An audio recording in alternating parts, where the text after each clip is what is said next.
Right, welcome back. Yes, that was the music of Victor Olayeni there, and the track titled "How Great You Are."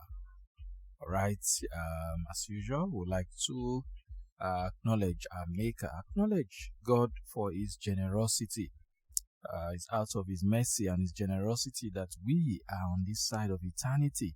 Yes, for who we are and whatever it is will be, we can't be without Him.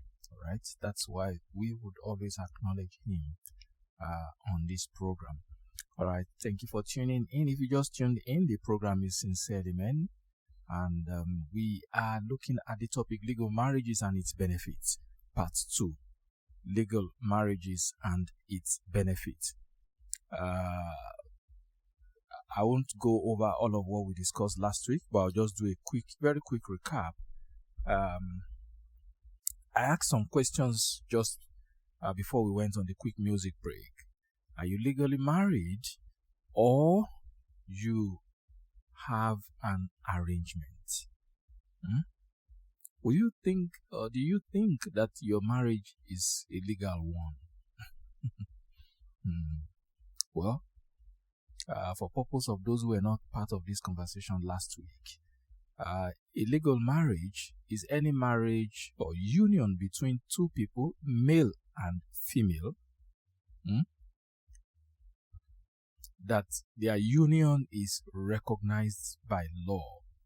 Recognized by law means that you have fulfilled all the provisions of the law with regards to any of the 3 ways of getting married in Nigeria. So, if you are married under customary law or native law or traditional marriage, as some people call it, your marriage is legal. If you are married according to religious doctrines and practices, that means you get married in a church or you had a nikah, Islamic marriage, your marriage is valid. Okay?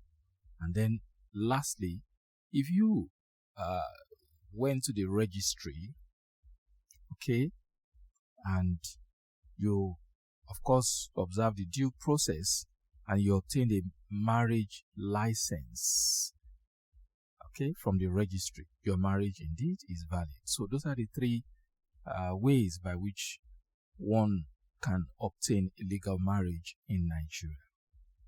All right. So we dealt extensively with the customary and the traditional or native marriage option last week. We looked at it extensively. Okay, if you remember, I did say that age is a requirement for customary marriage. Consent of both parties is a requirement for customary marriage. Dowry or bride price is also a requirement for customary or traditional marriage. And of course, parental consent. Okay? So, and I did highlight to us some of the disadvantages of the customary or traditional kind of marriage. There are disadvantages there. Okay, many people get married. We just did traditional, it's our culture in Igbo land that we just do traditional marriage. Okay, fantastic. But you need to understand that if in your own culture there are boundaries, there are other cultures where there are no boundaries. I did say last week that there are over 250 ethnic groups in Nigeria. Over 250. So it means that each of those ethnic groups will have their own culture and traditional ways of getting married. Okay? And one common practice in customary or traditional marriages has to do with the fact that it allows polygamy. So a man can have more than one wife at a time. Okay? And I also found out that in some traditions, polyandry is allowed. A woman can have more than one husband. Okay? Some weeks back, I was asked to facilitate the Mountain of Family group of the Citadel Global Community Church, and someone asked the question: a woman who's married to two husbands, what would happen to the children of those two husbands? So that suggests to me that maybe she, at one time or the other in her life, she was married to two husbands. So there are women who are married to two husbands. Okay? Traditionally, for whatever reasons or circumstances that may have led them to that. So the customary or traditional marriage allows polygamy. And couples are subjected to traditional practices.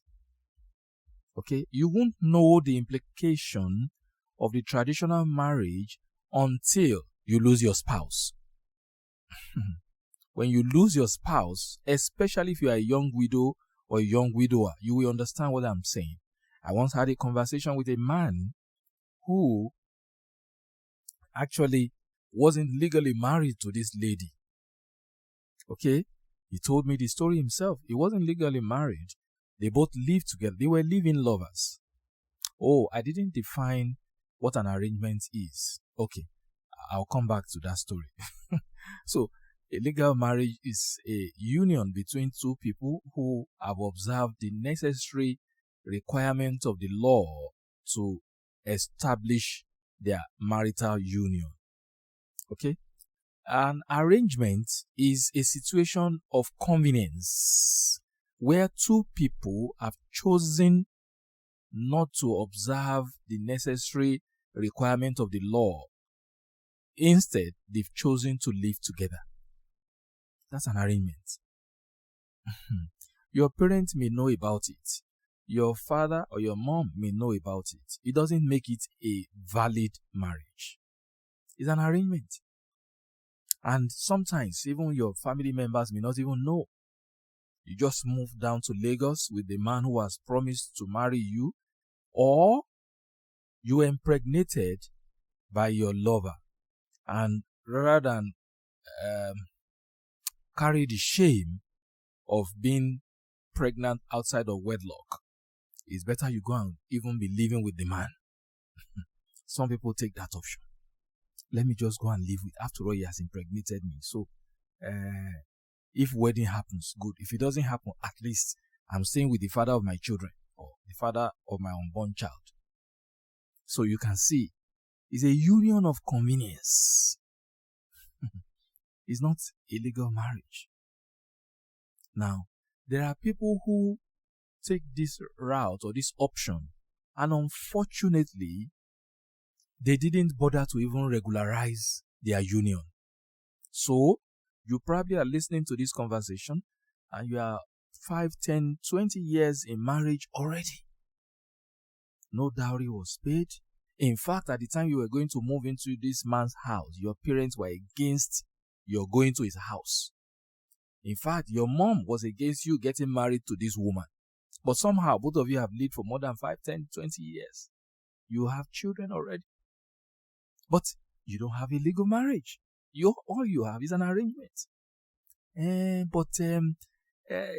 There's the letters of the law, and there's also the spirit of the law. Okay, I understand. But you need to know that spirit is invisible.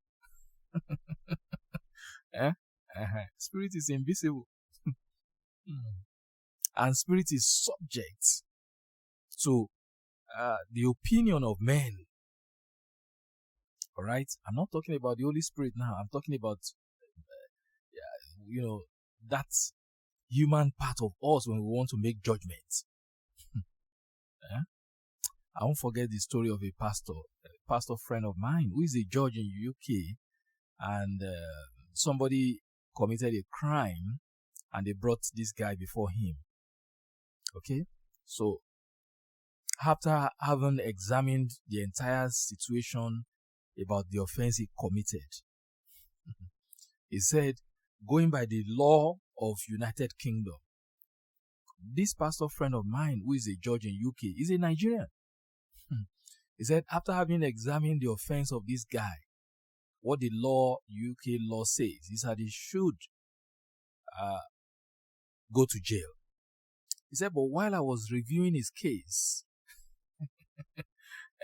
that pastor part of him just began to say, why will you jail this guy? Even though he was guilty. Oh God.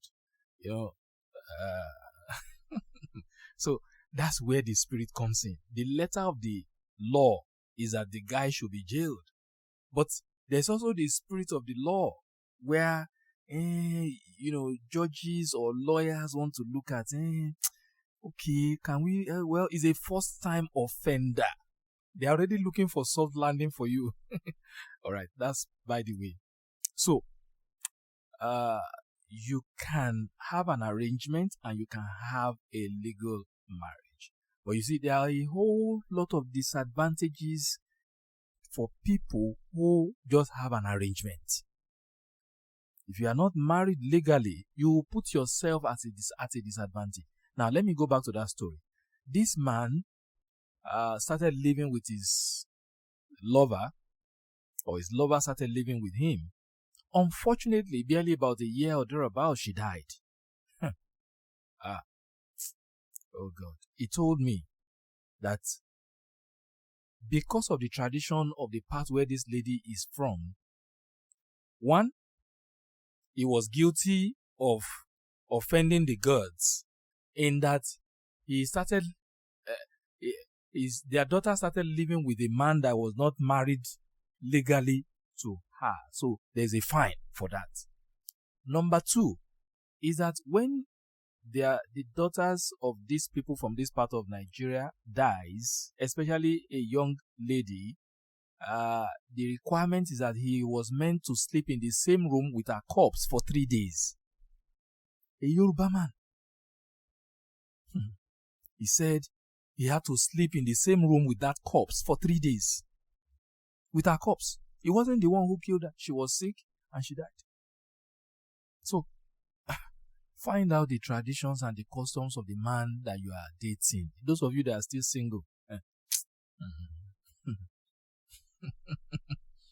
Okay.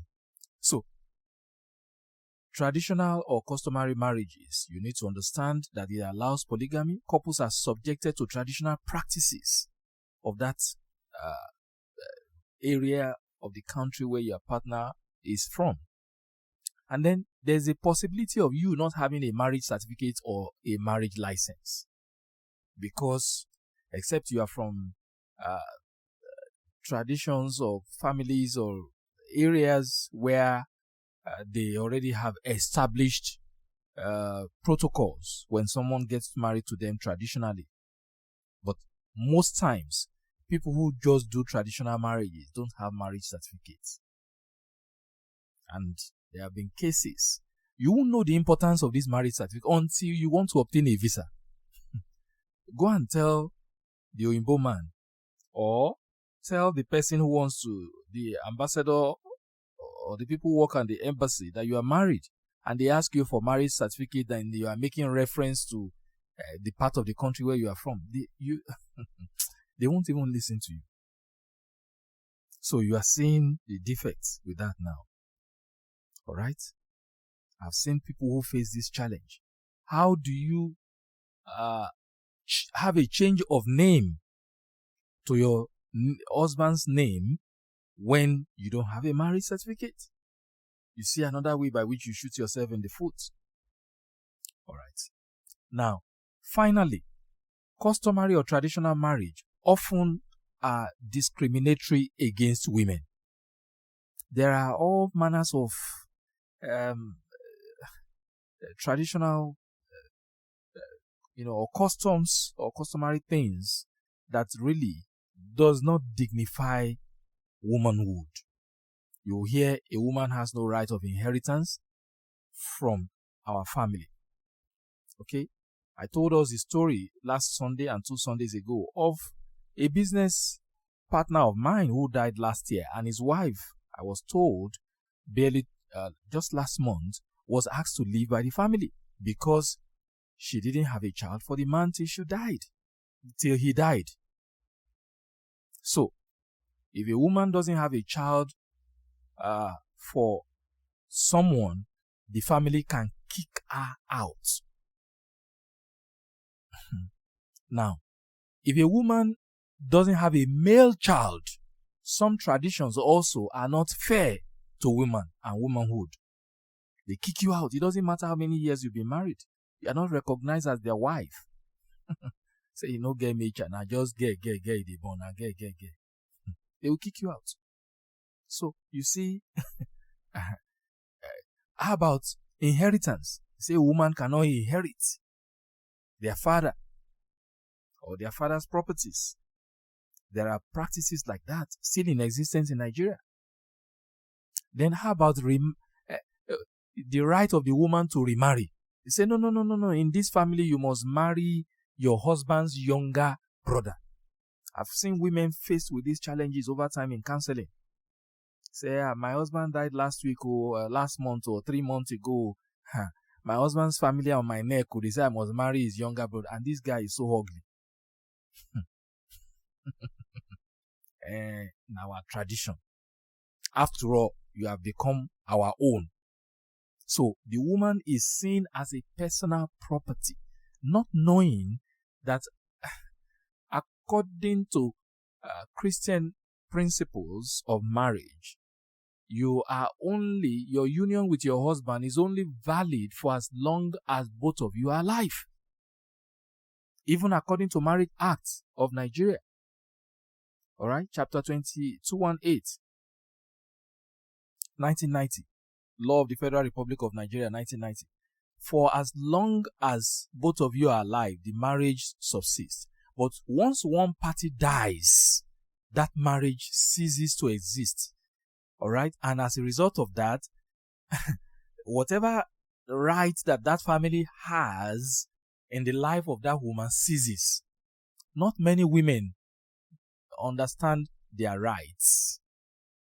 There are laws in Nigeria that protect women. But you see, you suffer in ignorance because you don't even know what the law says. Or you can't even approach those who will help you. Alright? So, they insist that you must marry your husband's younger brother or a relative because they see you as their personal property, which is not right. Alright? So, secondly, another way by which you can obtain a legal marriage is by going to have a wedding in church or a nikah ceremony, Islamic marriage. Alright? Now, for many churches today, there are procedures for you in getting married in a church. Okay, there are procedures. Some will ask you to go to the marriage committee or the family life center, whatever it is they call it. All right, and courtship period varies according to churches. Some will say 6 months, some will say 3 months. All right, the committee or the family life or marriage center will do the needful, investigate, counsel both of you, and then oftentimes nowadays churches will advise that you actually go to the registry. Okay, they advise both of you to go to the registry and obtain a notice or certificate of marriage from the registry and then bring it to church before they now consolidate on what has started at the registry, and then the church will now issue their own certificate to you. Now, I did say last week that there are conditions for you to have a valid marriage. We'll come to it very shortly. All right. You can get married in a church and yet your marriage can be invalid. Really? Yes, I told us last week.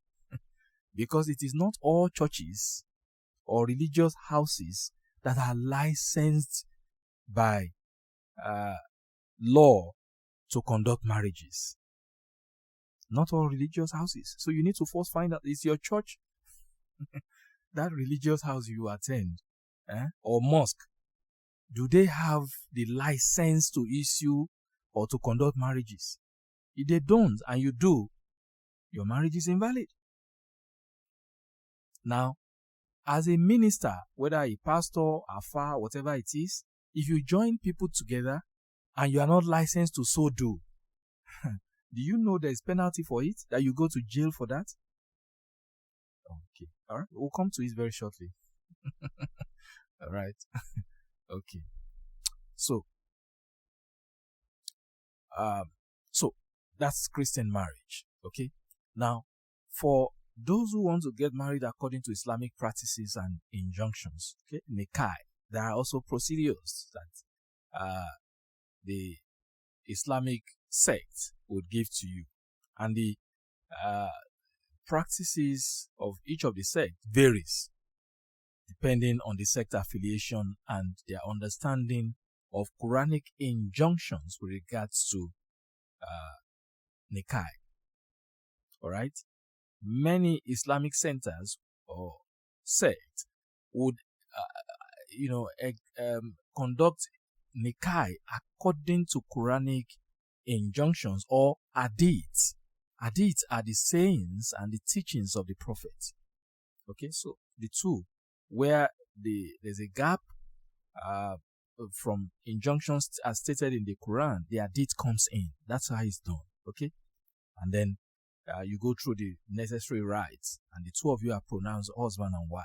Okay, recall that last year I attended a nikah ceremony. Yes, and I saw all of the procedures and how husband and wife were joined together.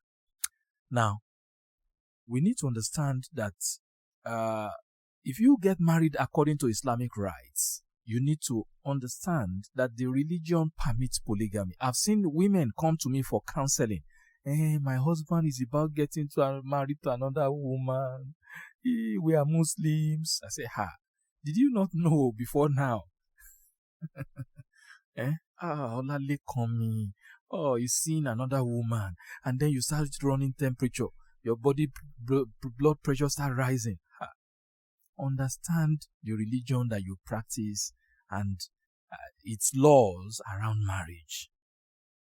Yes, there are conditions stated in the Quran for you to marry more than one wife.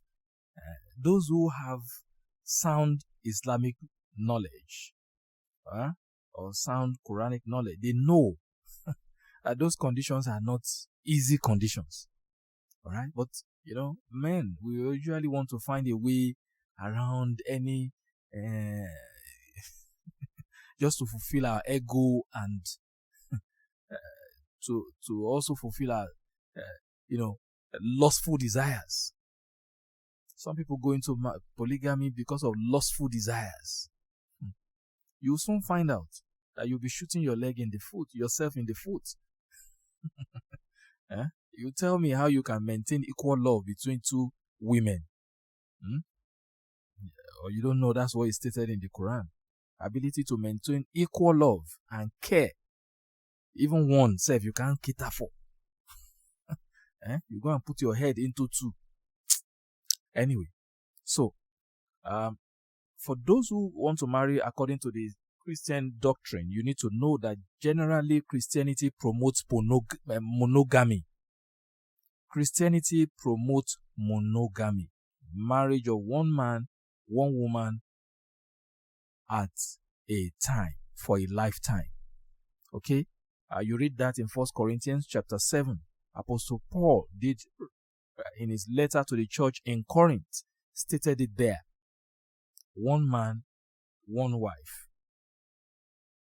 All right? If you read from 1 Corinthians chapter 7 from beginning to the end, you will see what I'm saying there. Okay?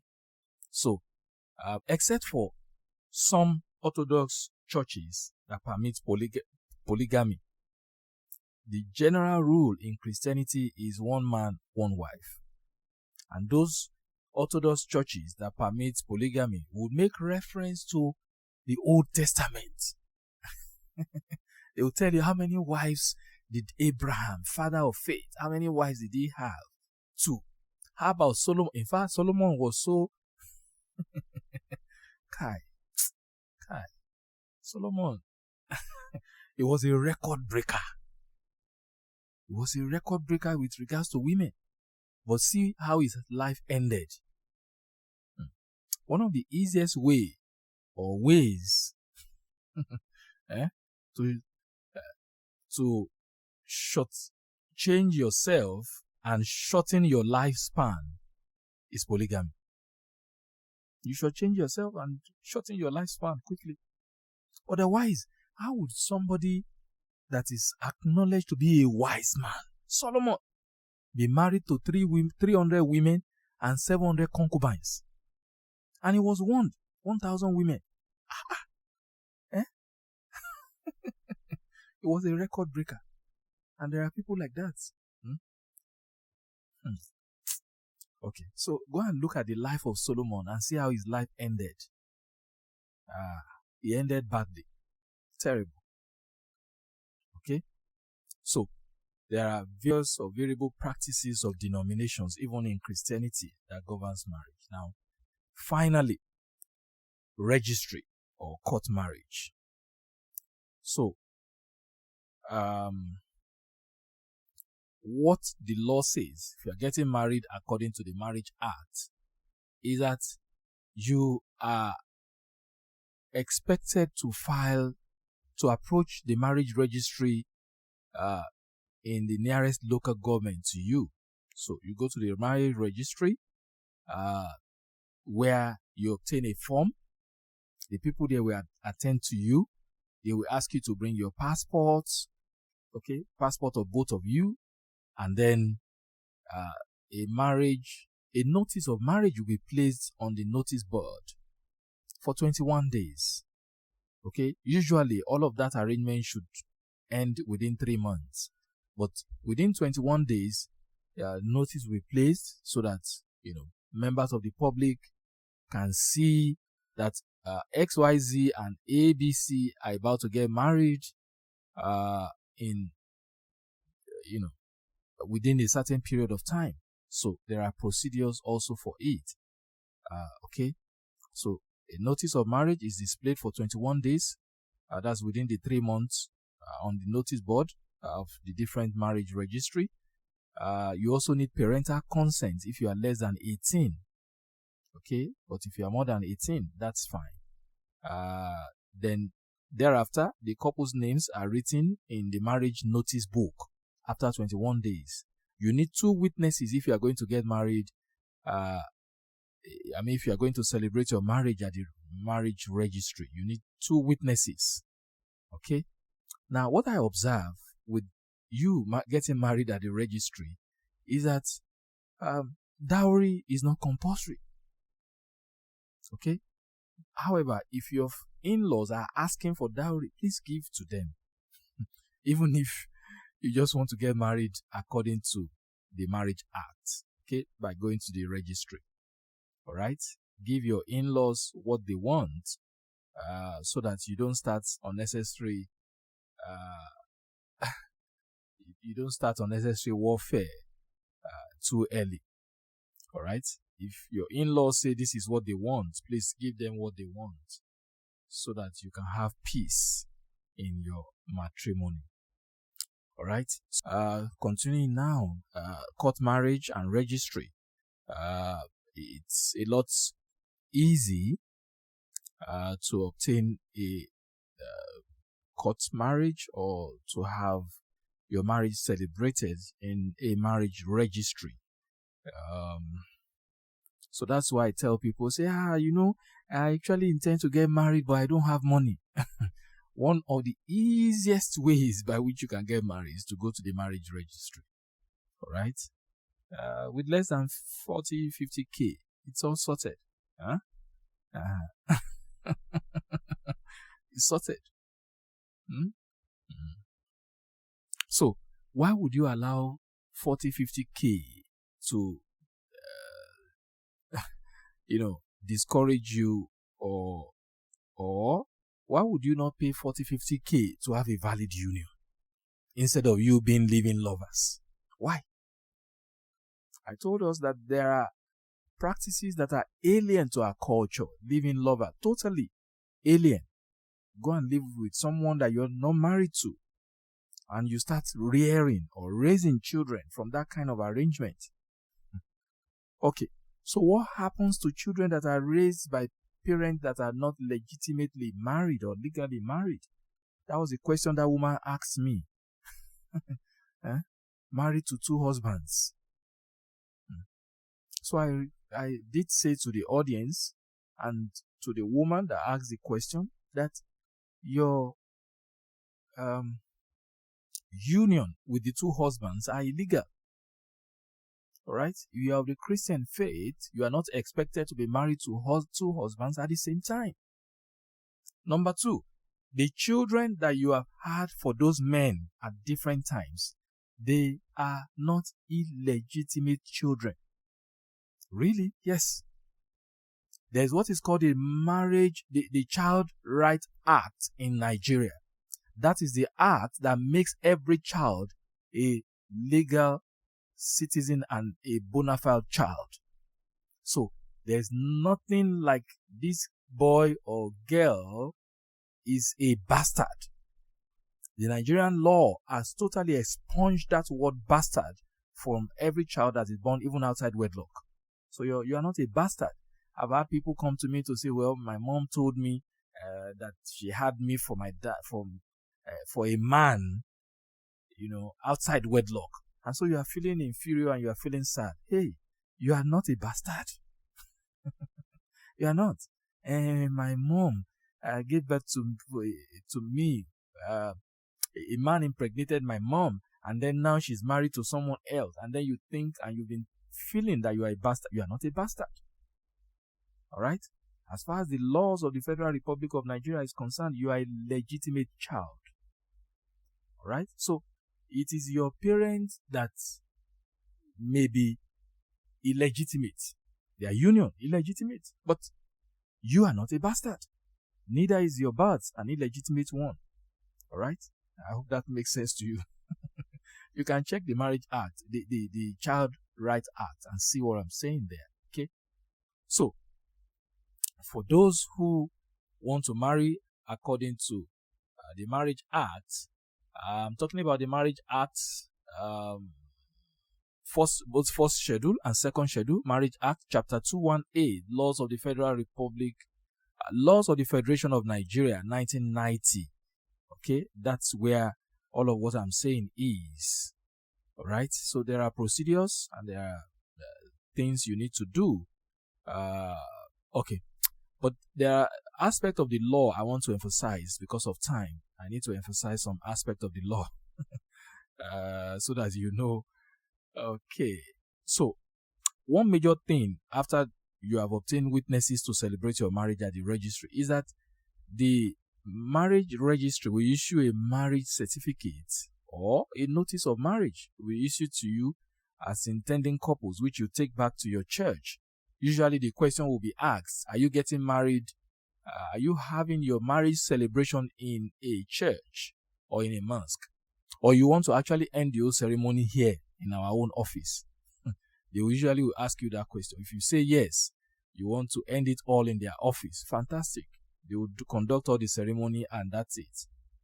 All right. But before you can marry according to the Marriage Act, you must not be previously married. You must not be previously married, whether according to customary law or traditional. The Marriage Act forbids you going to the registry if you were previously married. Okay? So that's what the Act says. And so does it mean that since my marriage failed, can I not remarry another? You can remarry another man. I'm just telling you what the law says, especially where one party is still married. So you cannot be married according to traditional law to Jennifer, and then you now want to take Janet to the registry. In fact, you will go to jail. Very soon I'm going to read the offenses and penalties to you, so you see, or you don't know. Okay. So now let's look at conditions that make a marriage invalid in Nigeria according to the Marriage Act. Let's see that because of time. We don't have much time again, and time is really, really running very fast. What makes a marriage invalid in Nigeria, according to the Marriage Act? Meanwhile, if you want to be part of this conversation, you can send in your text messages to 0810 713 7559. Right? The studio SMS line, if you want to be part of this conversation, is 0810 713 7559.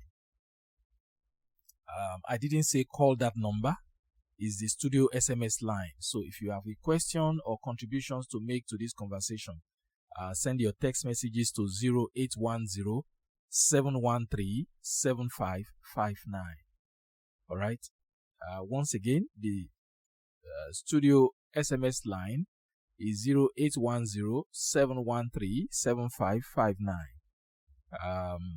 That is for the radio station. All right. You want to be part of this conversation, send your text messages to 0810 713 7559. Okay, so what are those conditions that can make a marriage invalid? Okay, this is according to section 33. All right, remember, we are looking at Marriage Act, Chapter 218, Laws of the Federation of Nigeria, and then the subsection 33. It says, no marriage in Nigeria shall be valid where either of the parties thereto at the time of the celebration of such marriage is married under customary law to any person other than the person with whom such marriage is had. Okay, so you cannot be previously married according to customary law and say, this my wife, my wife now witch. Gboyega, my wife now witch. And I marry her according to traditional laws, but I don't find another lady who I won't carry go court. That will not work. All right. Number 2, a marriage shall be null and void if both parties knowingly and willingly acquiesce in its celebration. Okay, what does that mean? In any place other than the office of a registrar of marriage or a licensed place of worship, except where authorized by the license issued under Section 13 of this Act. So you see what I said earlier? There are approved period that your marriage celebration or your wedding must take place. According to Marriage Act, if you marry outside a place that is licensed, that means the place of worship or wherever that you got married is not licensed to conduct marriage, is invalid. And then your wedding must take place between 8 a.m. and 6 p.m. in a public place. So you don't go and conduct wedding. Have you even seen a wedding that is conducted at night? It must happen between 8 a.m. and 6 p.m. The traffic was so much, so we got married that we had to do our wedding. They had to join us together as husband and wife at 8 p.m. That is not valid. Okay, so let's read on. I don't know, say this thing there for law. Is there? Is there? All right. Okay, your marriage also can be said to be invalid if you marry under false name or names.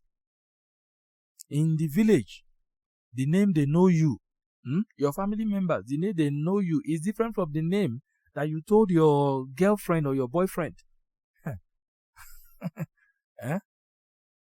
You can't use a fictitious name, a false name. That marriage is not valid.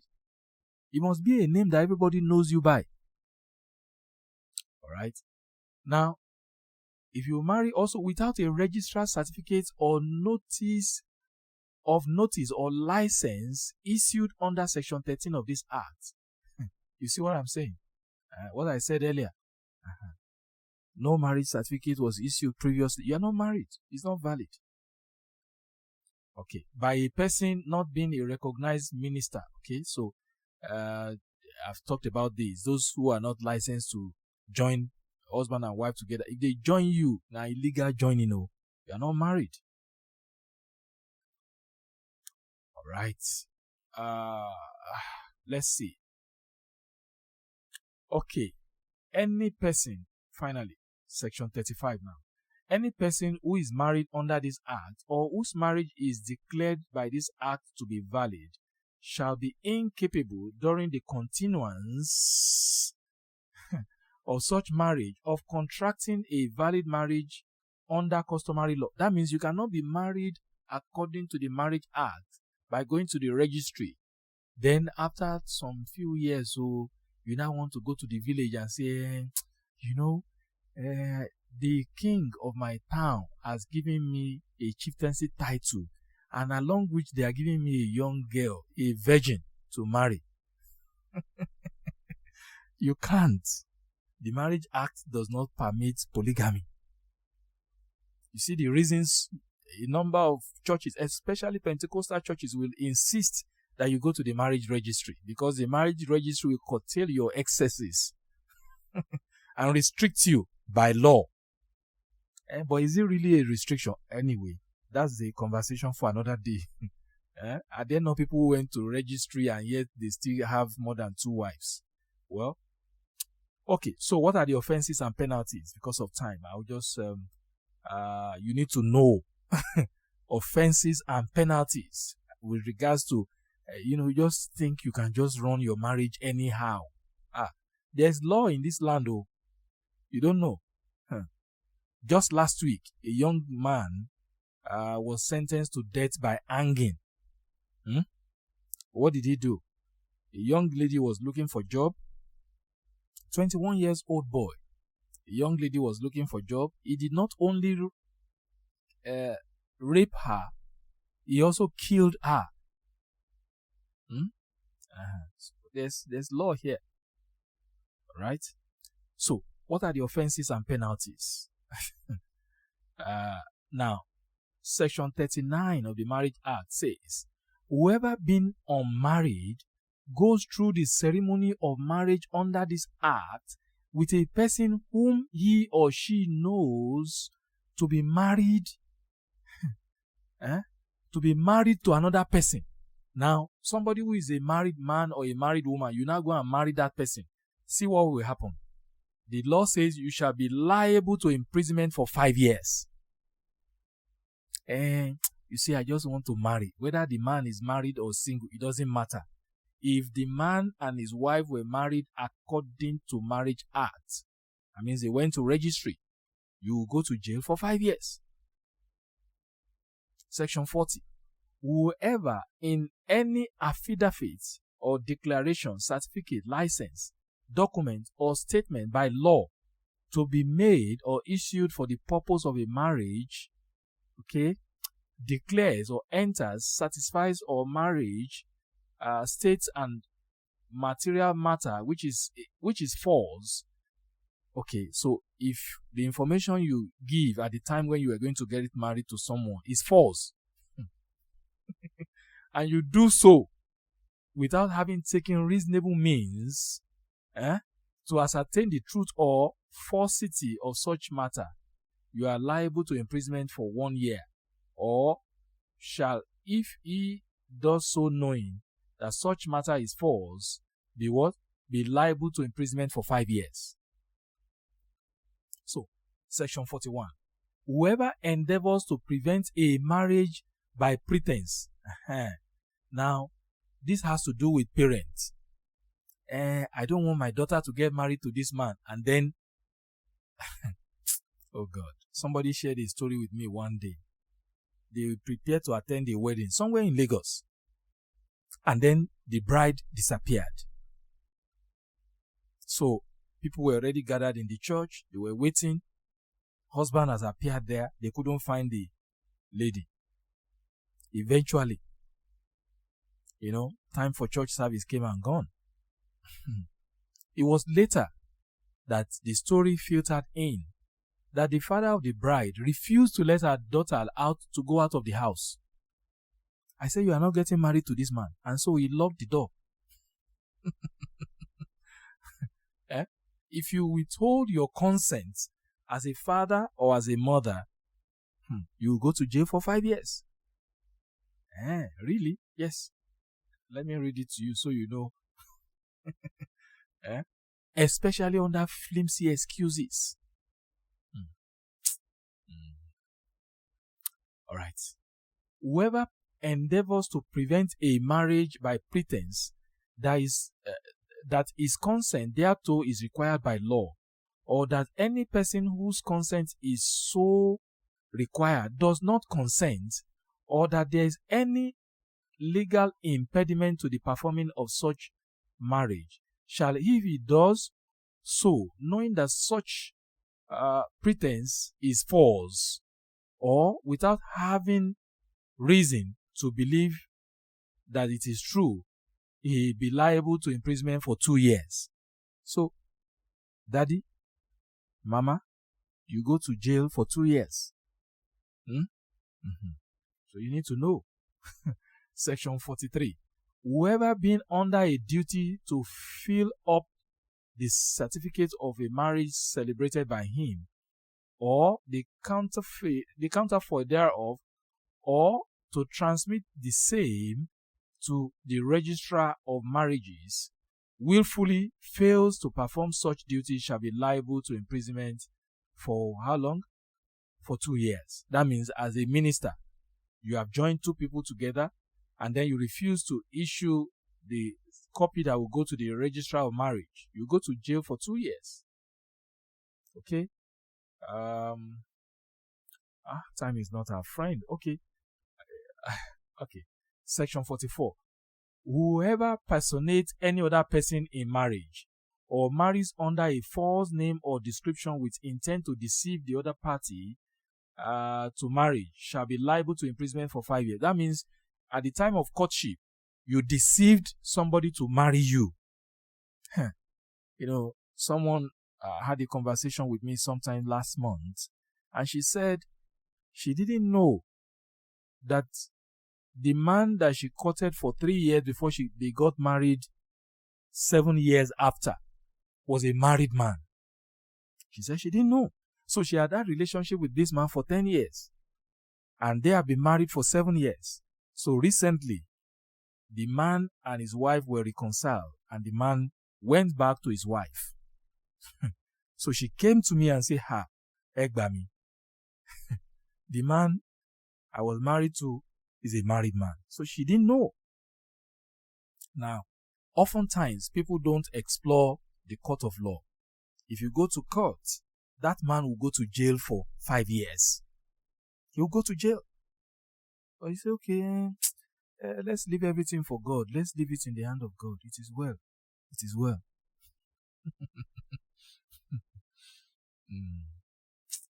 Okay.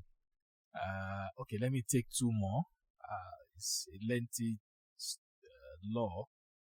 Okay. Whoever having contracted marriage under this act, or any modification or reenactment thereof, shall be liable to imprisonment for 5 years. And then finally, whoever, knowing that the written consent required by this act has not been obtained, shall marry or assist or procure any other person to marry a minor under the age of 21 years, not being a widow or widower, shall be liable to imprisonment for 2 years. So, you know that somebody is a minor, and there is no written consent by an adult, and you marry a minor. A minor is anyone who is less than 18 years old, and there's no consent from either the parent or the guardian. You go to jail for how long? You are liable to imprisonment for 5 years. Okay, so we have seen the Marriage Act and all of the requirements. I need us to know that the law is put in place to regulate our conduct, is put in place to help us have a society that is functional. There are too many dysfunctionalities in our society today because the family front is in total disarray. And there are a number of factors that has contributed to it. A number of people are not married legally. You just have an arrangement. Okay? And some of those who are married legally also are not observing the requirement of the law. So, you need to understand that there are laws in Nigeria that governs our conduct, especially with regards to the marriage institution and how and our conduct in marriage, how it ought to be, and also how marriage ought to be celebrated. Okay, so the legality of your union is important to God, is important to the government, and it should be important to you. All right, do it right, and ultimately you will have the right result at the end of the day. If you are not legally married, you can always make necessary adjustments. Okay? It's never too late to go back to the registry. It's not late. It's not late. We've been living lovers for years, so how do we adjust this thing? Go to the registry.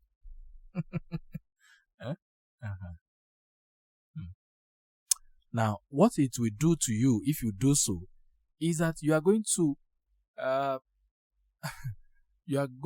protect your future and indeed protect your children. Okay? You'll be protecting your future because your family members, you think they love you. Wait until you die before they will show up and then begin to torment your wife and your children, or your husband and the children. So, let's do what is needful so that, when you are no longer here, the people you leave behind will not have to curse you. They'll be blessing you to say, well, it's been nice knowing you, all right? Wherever you are, just rest in peace. It's not everybody that will rest in peace.